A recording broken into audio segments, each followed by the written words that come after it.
अब छोलिया हो या लोबिया, सफेद चने या काले चने, सब कुछ मजेदार बने। कुछ तो सस्ता लो, सब बढ़िया लो। इसमें क्या खास बात है? थोड़े में ज्यादा स्वाद, यही तो है इसकी खास बात।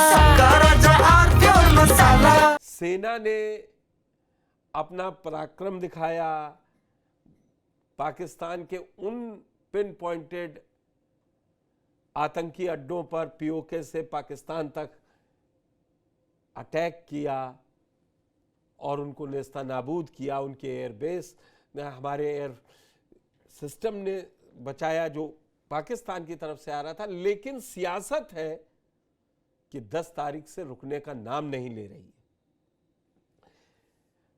सर्वदलीय बैठक पहले हुई, तब भी साथ खड़े थे सारे दल। इस समय मैं सियासी दलों की बात कर रहा हूं।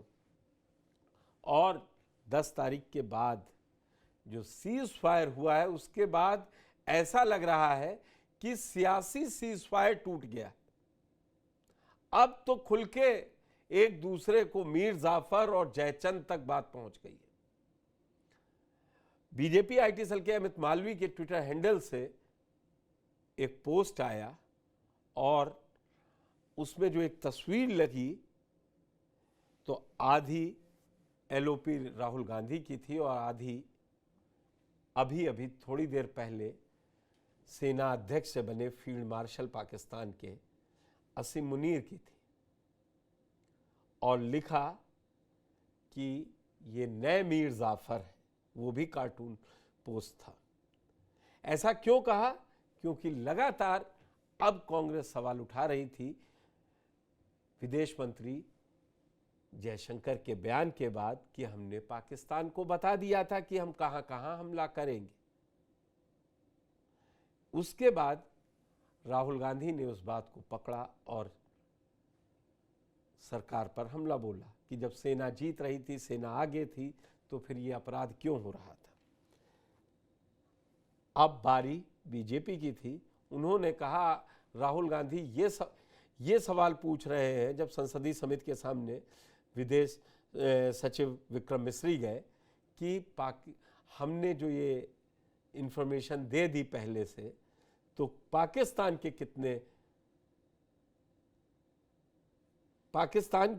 ने हमारे कितने विमानों को नुकसान पहुंचा दिया, कितने गिरे। तो बस उस कितने गिरे पर अब सियासी बवाल है। पहले ये रिपोर्ट देखिए और फिर मेरे साथ वरिष्ठ पत्रकार महेंद्र सिंह जुड़ेंगे और उनसे समझेंगे कि जो विदेश में जाकर ये सांसद लोग बताएंगे जाके, तो जब देश में एकजुट नहीं दिख रहे हैं तो विदेश में कैसे दिखेंगे एकजुट।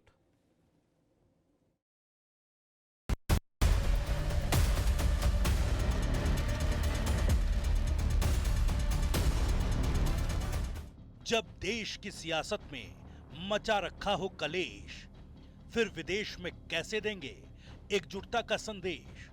ये सवाल उठ रहा है सोशल मीडिया पर वायरल हो रही एक फोटो के बवाल को लेकर, जिसे पोस्ट किया है बीजेपी के आईटी सेल के प्रमुख अमित मालवीय ने। उन्होंने राहुल गांधी पर पाकिस्तान समर्थक होने का आरोप लगाया।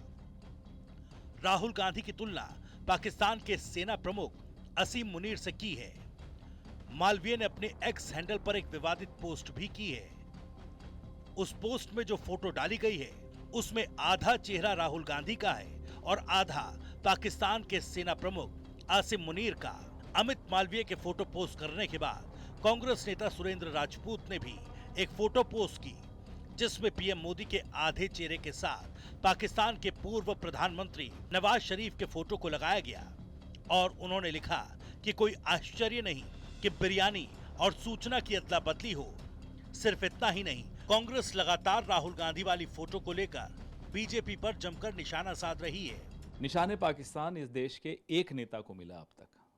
वो इन्हीं से संबंधित मोरारजी देसाई थे, जो जनता पार्टी के प्रधानमंत्री थे। जनसंघ और सब मिलकर उनको प्रधानमंत्री बनाए थे।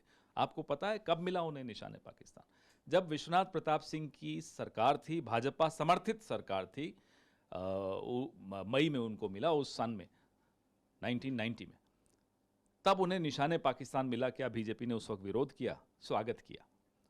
और लाल कृष्ण आडवाणी जिन्ना की मज़ार पर जाकर उनको बड़े बड़े तमगे देकर आए सेकुलर के, हो सकता है उनको भी मिल जाए। और एक और है नेता इस देश के जो बिना बुलाए वहाँ बर्थडे मनाने चले गए, बिरयानी खाने चले गए, हो सकता है उनको भी मिल जाए निशाने पाकिस्तान। मोरारजी देसाई ने भारत की जो खुफिया एजेंसी है रॉ, उसके तमाम तथ्य जनरल जियाउल हक को दे दिए फ़ोन उठाकर। उसका जो भारी नुकसान रॉ को हुआ और भारत को हुआ, वो कभी भारत भूल नहीं सकता। इनकी हिम्मत कैसे होती है इस तरह की बातें करने की। मैं अगर शुरू कर दूं इतिहास की परतें खोलना, तो बटेश्वर कांड के बारे में भी इस पे चर्चा करना चाहते हैं अब हम। बटेश्वर कांड में अटल बिहारी वाजपेयी ने मुखबिरी करके अंग्रेजों के साथ एक फ्रीडम फाइटर को सजा दिलवाई थी। तो इनका इतिहास मुखबिरी का बहुत लंबा रहा है। इनको बोलिए औकात में रहें, मुंह न खोलें। सोशल मीडिया पर छिड़ी कांग्रेस और बीजेपी नेताओं की लड़ाई यहां तक ही कहां रुकने वाली थी। इसके बाद अमित मालवीय ने एक और पोस्ट किया और इस बार तो अमित मालवीय ने राहुल गांधी की तुलना मीर जाफर से कर दी। निशाने पाकिस्तान इस देश के एक नेता को मिला अब तक। वो इन्हीं से संबंधित मोरारजी देसाई थे जो जनता पार्टी के प्रधानमंत्री थे, जनसंघ और सब मिलके उनको प्रधानमंत्री बनाए थे। इनकी हिम्मत कैसे होती है इस तरह की बातें करने की। इनको बोलिए औकात में रहें, मुंह न खोलें। कुछ लोग पाकिस्तान के पाखंडी प्रोपेगेंडे के प्रॉक्सी प्रमोटर्स की भूमिका में आ गए और उनको लगता है कि इस तरह के सवाल और बवाल की जो जुगलबंदी के जरिए वो कहीं पाकिस्तान में बहुत पॉपुलर हो रहे हैं, तो उनको ये समझना चाहिए कि यहाँ पर उनकी पॉपुलैरिटी जो है वो पूरी तरह से धूल धूसरित हो रही है। बता दें कि ये बवाल तब से शुरू हुआ जब राहुल गांधी ने सोमवार यानी 19 मई को विदेश मंत्री जयशंकर से जवाब मांगते हुए एक्स पर पोस्ट लिखा था। अपनी पोस्ट में उन्होंने कहा था कि देश को ये जानने का हक है कि ऑपरेशन सिंदूर के बारे में पाकिस्तान को पहले से बता देने के बाद हमने कितने एयरक्राफ्ट गंवाए। उन्होंने सवाल पर विदेश मंत्री की चुप्पी को घातक बताया और कहा ये चूक नहीं बल्कि अपराध है। लड़ाई पाकिस्तान से है, लड़ाई आतंकियों से है। मोर्चा विपक्ष के खिलाफ खोला हुआ है, उस विपक्ष के खिलाफ जिसने आपका 100% सहयोग किया। लेकिन अब अगर आप लीपापोती करिएगा, अब अगर आप अमेरिका के सामने मुंह नहीं खोल पाइएगा, 5-5 बार अमेरिका बोल रहा है कि हमने सीज फायर कराया, तो आपसे सवाल पूछे जाएंगे। कांग्रेस की फितरत है और विशेष रूप से ये जो आज की कांग्रेस जो चली आ रही है, कांग्रेस के अंदर राहुल गांधी उसके लीडर हैं और वो इस फितरत को जताते भी हैं कि मैं भारत पे विश्वास नहीं करता, भारत के डीजीएमओ पे नहीं विश्वास करता, विदेश मंत्रालय पे नहीं करता, मैं पाकिस्तान के न्यूज़ चैनल पे क्या चल रहा है मैं उस पे विश्वास करता हूँ। ये इनकी फितरत है। सिर्फ इतना ही नहीं, 7 मई को भी राहुल गांधी ने एस जयशंकर के बयान का एक वीडियो शेयर करते हुए आरोप लगाया था कि उन्होंने ऑपरेशन सिंदूर शुरू करने से पहले ही उसे इस बारे में सूचित कर दिया था। तो यहाँ सवाल उठता है कि देश में एक राय नहीं बन पा रही, फिर विदेश में एकता का संदेश कैसे दे पाएंगे।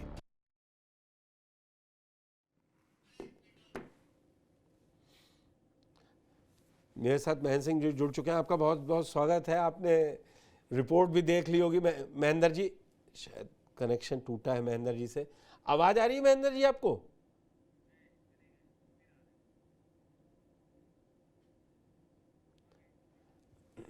महेंद्र जी आपको आवाज आ रही होगी, अनम्यूट कीजिए अपने आप को।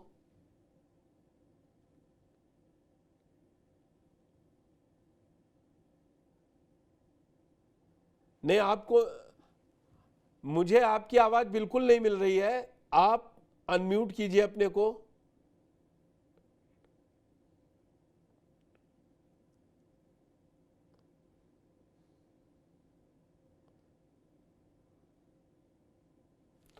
पीसीआर से कहूंगा कि एक बार कोशिश करें कि मैं आपदा में अवसर कौन ढूंढ रहा है, राजनीतिक सीजफायर क्यों खत्म नहीं हो रही है। कांग्रेस और बीजेपी में वार और पलटवार जारी है। जैसा मैंने आपको बताया कि एक तरफ राहुल मुनीर तो दूसरी तरफ दूसरा पोस्टर, कोई मीर जाफर बता रहा है किसी को, कोई कह रहा है औकात में रहो कि कब किसको निशाने पाकिस्तान मिला है। तो वजह क्या है? सियासी, क्योंकि सेना ने काम बढ़िया किया, अब इन लोगों में चल रहा है कि ये लूट ले क्रेडिट, चाहे सत्ता पक्ष हो या विपक्ष। दरअसल जिस समय सेना अपना काम कर रही थी तब एक साथ जरूर खड़े दिखाई दिए, लेकिन जब सीजफायर हुआ और जिस तरीके से अमेरिकी राष्ट्रपति डोनाल्ड ट्रंप ने कहा कि उन्होंने सीजफायर करवाया, तो फिर विपक्ष ने अपनी जगह से गोल पोस्ट चेंज किया और सरकार पर निशाना साधना शुरू कर दिया। और उस पे आज 20 तारीख हो गई है, 10 दिन बीत गए हैं, हर दिन एक नया एजेंडा, प्रोपोगंडा महेंद्र जी सुनने को मिल रहा है, देखने को मिल रहा है। और कल से विदेश टूर जा रही हैं टीमें, यहां जहां एकजुट दिखना है वहां तो हो नहीं पा रहे हैं, और इससे तो उनको फायदा मिलेगा ना। जब यूएन में जाएगा मुद्दा, बात होगी, कोई कहेंगे तो कहेंगे देख लीजिए, पक्ष के भी कोट किए जाएंगे और विपक्ष के भी कोट किए जाएंगे सेंटेंस, और उससे हासिल कुछ नहीं होना। जिस सेना ने बेहतरीन काम किया, जिसपे कोई एक रंच मात्र का शक नहीं है, फिर भी सियासत जारी है हिंदुस्तान में। देखिए पुष्कर जी, निश्चित रूप से ये बहुत ही आप कहें कि भारतीय लोकतंत्र की, भारतीय राजनीति का एक आप कहें दुखद पक्ष है कि जब पूरे देश को, सभी राजनीतिक दल को एक साथ खड़े होना चाहिए था, वैसे में तमाम जो है वैचारिक मतभेदों को हमने खुल के सामने रख दिया है। लेकिन मैं इसके लिए किसी एक दल को जिम्मेदार नहीं मानता। इसके लिए शायद सभी राजनीतिक दल, चाहे वो सत्ताधारी दल हो, चाहे मुख्य विपक्षी दल हो, तमाम ऐसे जो जितने भी दल हैं, राजनीतिक दल हैं भारतीय लोकतांत्रिक व्यवस्था में, मैं इसके लिए सबको जिम्मेदार मानता हूं। और ये आप देखिए कि ये जो विभाजन है, ये जो विभिन्नता है, ये जो एक दूसरे के विरोधी सुर हैं, ये 8 मई से ही आने शुरू हो गए थे। और आप चाहे वो विदेश सचिव विक्रम मिश्री की बात करें, उनकी बेटी की ट्रोलिंग की बात करें, या मध्य प्रदेश के 2 मंत्रियों के वक्तव्यों की बात करें, या जो है उत्तर प्रदेश के समाजवादी पार्टी के बड़े नेता के वक्तव्य की बात करें, या तमाम ऐसे उदाहरण हैं जो हम जो है सोशल मीडिया से लेके राष्ट्रीय चैनलों पे देख रहे हैं। कहीं न कहीं हमें अब तो सोचना विदेशों में भी चल रहे हैं उनके 75 बयान। साल बाद उनके बयान तो विदेशों में भी दिखाए जा रहे हैं टीवी चैनलों पे, खास तौर से पाकिस्तान में। निश्चित रूप से, लेकिन ये कहते हुए मैं मानता हूं कि हमारी तमाम मुद्दों पे विभिन्नता है, लेकिन मैं इतना कहने के बाद भी मैं इसे भारतीय लोकतंत्र की खूबसूरती कहता हूं और मानता हूं कि हमारे यहाँ तमाम विरोधी सुर जो है एक साथ सरकार को की जवाबदेही तय करने के लिए खड़े हो जाते हैं। ऐसा नहीं होता है कि बुरी तरीके से पराजय के बाद भी जो है पाकिस्तान के सेना अध्यक्ष असीम मुनीर को फील्ड मार्शल बना दिया जाए और कोई प्रश्न न उठाए। तो मैं ये मानता हूं कि ये जो विरोधी सुर है, ये अपने आप में एक भारतीय लोकतंत्र की ताकत है कि ऐसा नहीं है कि इन तमाम विरोधाभासों के बावजूद जो है वहां की जो लोकतांत्रिक सरकार जो है एक ऐसे सेना अध्यक्ष को फील्ड मार्शल बना देती है जो बुरी तरीके से अपने सबसे बड़े दुश्मन देश के विरोध में पराजित हुआ है और ये पूरा विश्व जानता है। तो ऐसे में मुझे लगता है कि एक अगर हम सकारात्मक पक्ष देखें तो भारतीय लोकतंत्र की ये खूबसूरती भी है कि हम जहां एक तरफ जो बड़ी खूबसूरती है, ये आपकी ज्यादा खूबसूरती है कि इतनी सकारात्मकता में से अगर 10% भी सत्ता पक्ष और विपक्ष रख लेता ना तो इसकी चर्चा की जरूरत ही नहीं पड़ती, इस चर्चा की जरूरत नहीं पड़ती। देखिए पुष्कर जी, देखिए निश्चित रूप से, और नहीं अगर आपको बोलने की आजादी नहीं होती तो इतने विरोधी सुर आते कहां से? और एक जो है सरकार की ये जवाबदेही है कि वो इन तमाम विरोधी सुरों को अपने अपना अपना जो उनका सूचना तंत्र है उसके जरिए इनको संतुष्ट करें। और लोकतंत्र में यही है कि हम तमाम विविधताओं के बाद भी आज एक मजबूत लोकतंत्र और सीना तान के, सीना ठोक के पूरे विश्व के समक्ष कह सकते हैं। और तमाम एकजुटता के बावजूद पाकिस्तान ऐसा नहीं कर सकता है, टर्की ऐसा नहीं कर सकता है, चीन ऐसा नहीं कर सकता है, अजरबैजान ऐसा नहीं कर सकता है। तमाम वो देश जो भारत के विरोध में इस पूरे ऑपरेशन सिंदूर के खिलाफ खड़े थे, वो ये कतई नहीं गर्व के साथ कह सकते हैं कि वो उनके यहाँ एक लोकतांत्रिक स्वतंत्रता है, लोगों को बोलने की आजादी है। तो मैं ये मानता हूं और मुझे लगता है कि ऐसे तमाम मेरे जैसे तमाम लोग हैं जो ये मानते हैं कि ये विरोधाभासी सुर ये नहीं दिखाते हैं कि भारत में सभी विपक्षी दल एक दूसरे के खिलाफ खड़े हैं। ये जितने भी बयान हैं ये इनका सिर्फ और सिर्फ एक ही तात्पर्य है कि किस प्रकार से सरकार की जवाबदेही सुनिश्चित की जाए और भारत की सुरक्षा के प्रति, भारतीय लोकतंत्र के प्रति। मुझे नहीं लगता है कि ये सारे जो विरोधी सुर हैं ये राष्ट्र विरोधी हैं, या मैं उस ऐसे नैरेटिव से सहमत नहीं हूं। लेकिन ये सारे सुर जो है ये सुनिश्चित करना चाहते हैं कि भारत की सुरक्षा, भारत की सरकार मजबूत हाथों में है। और हम सब जब भाई जा रहे हैं ना, इन्हीं दलों के नेता जा रहे हैं भारत का पक्ष रख रहे हैं, लेकिन मतलब मैं इसका तात्पर्य मैं ठीक है, लोकतांत्रिक अधिकार है, बोलने की आजादी है, सब है, लेकिन इस आजादी का ऐसा क्या कि जो दूसरे देश इसका फायदा उठाएंगे? कोर्ट किया जा रहा है ना एलओपी को, कोर्ट ये भी हो रहा है जो 8 मई वाली घटना आपने बताई और उस पर बहस हो रही। समस्या ये नहीं है कि हमको बोलने का अधिकार है, आपको बोलने का अधिकार है, तुम आउट ऑफ बॉक्स जाके कुछ भी बोलेंगे। एक हद, और सियासी दल है, ठीक है, सीज फायर पे सवाल पूछना एक अच्छी बात है, लेकिन अब कहां तक जाएंगे? जयचंद, मीर जाफर, वो पॉइंट वहां है। देखिए पाकिस्तान की अगर बात करें कि पाकिस्तान के जो मीडिया चैनल्स कोट कर रहे हैं, चाहे वो एलओपी को कोट कर रहे हों, चाहे वो हमारे विदेश मंत्री को कोट कर रहे हैं, वो वही करेंगे जो वहां की सेना कहती है। हमें इससे बहुत ज्यादा विचलित होने की जरूरत नहीं है। पूरा विश्व ये जानता है कि भारतीय लोकतंत्र कितना मजबूत है, कितना सक्षम है।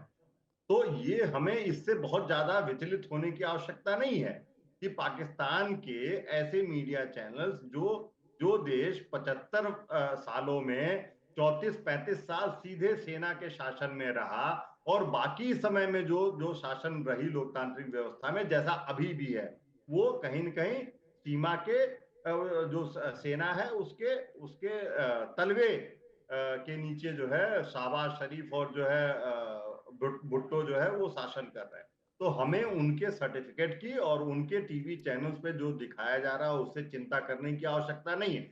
लेकिन ये कहने के बाद मैं निश्चित रूप से ये कहना चाहता हूं कि जो हमारे विरोधी दल हैं उनको भी और ये अपनी सीमा तय करनी पड़ेगी कि कहीं वो सरकार विरोध करते करते, कहीं वो भारतीय जनता पार्टी का विरोध करते करते, कहीं वो प्रधानमंत्री नरेंद्र मोदी का विरोध करते करते जो एक राष्ट्र की एकता की सीमा है, राष्ट्र की सुरक्षा की सीमा है, उसको न लांघें। और ये सभी दलों को ऐसा ध्यान देने की आवश्यकता है, क्योंकि कोई एक दल हमारे यहाँ ये सुनिश्चित नहीं है कि वो आजीवन सत्ता में रहेगा। तो ये आज चाहे कांग्रेस हो चाहे बाकी जो विरोधी दल हो, उनको भी ये ध्यान देने की आवश्यकता है कि वो एक सीमा कि जिसका हमारे जो विरोधी राष्ट्र हैं, हमारे जो दुश्मन राष्ट्र हैं, जिनकी मैंने चर्चा की, चाहे टर्की हो, चाहे चीन हो, चाहे अजरबैजान हो, वो ये इसका फायदा ना उठाएं कि हम जो अपने सरकार से प्रश्न उठा रहे हैं वो ऐसा ना प्रतीत हो कि भारत बटा हुआ है, भारत खंडित है, भारत में कई स्वर हैं। तो निश्चित रूप से ये मैं एकदम सहमत हूं इस बात से। महेंद्र जी, आपने बड़ी बेबाकी से बात रखी कि पाकिस्तान के जो टीवी चैनलों पे चल रहा है उससे विचलित होने की जरूरत नहीं है, लेकिन लास्ट में फिर सियासी पूछ लेते हैं। जब इतनी सियासत है तो क्रेडिट लेने की ही होड़ है ना, काम तो सारा सेना ने किया है,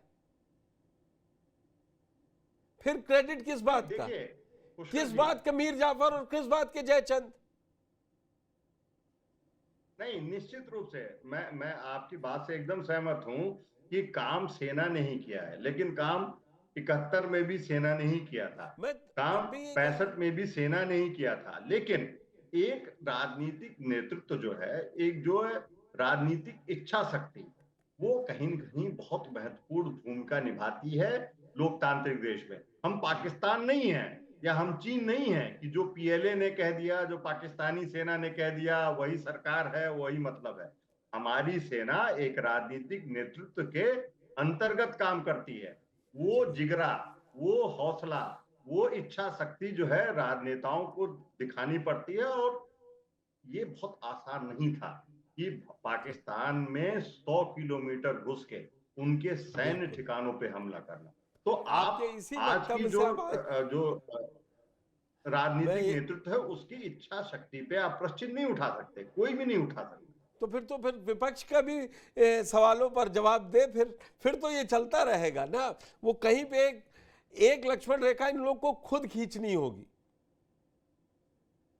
वो हाँ, मैं एकदम, देखिए मैं पहले भी जैसा मैंने बोला कि मैं इससे सहमत हूं कहीं न कहीं, और ये एक विकास यात्रा है भारतीय लोकतंत्र, और मुझे लगता है कि एक समय आएगा कि हम सहमत होंगे कि हमें कहाँ बोलना है, कहाँ नहीं बोलना। कुछ सीमाएं जो लांघी गई हैं, खासकर ऑपरेशन सिंदूर के बाद, वो दुखद है, और ये निश्चित रूप से ये इसमें कोई नहीं कह सकता कि जिस प्रकार से एक प्रोफेसर की गिरफ्तारी की गई, जिस प्रकार से जो है तमाम ऐसे मंत्रियों को छोड़ दिया गया, तमाम ऐसे जो है एक विविधता वाले बयान आए, निश्चित रूप से मुझे लगता है कि भारतीय लोकतंत्र में अभी समय है, और ऐसा नहीं है। देखिए, ये एक विकास यात्रा है, लेकिन मैं कतई नहीं मानता हूं कि हमारी लोकतंत्र की कमजोरी है। महेंद्र जी, अभी विकास यात्रा पर चर्चा और किसी दिन, आज इतना ही कि ये सियासी दल ये समझ सके जो आपने एक टिप्पणी के जरिए उनको संदेश देने की जरूरत है, और क्योंकि अब विदेश में जाके इस सेना के पराक्रम को बताना है तो एकजुट यहाँ भी दिखते रहे, और समय समय पर ये लोकतंत्र की खूबी है कि सवाल उठते रहेंगे। अब छोलिया हो या लोबिया, सफेद चने या काले चने, सबको मजेदार बने। कुछ तो सस्ता लो, सब बढ़िया लो। इसमें क्या खास बात है? थोड़े में ज्यादा स्वाद, यही तो है इसकी खास बात।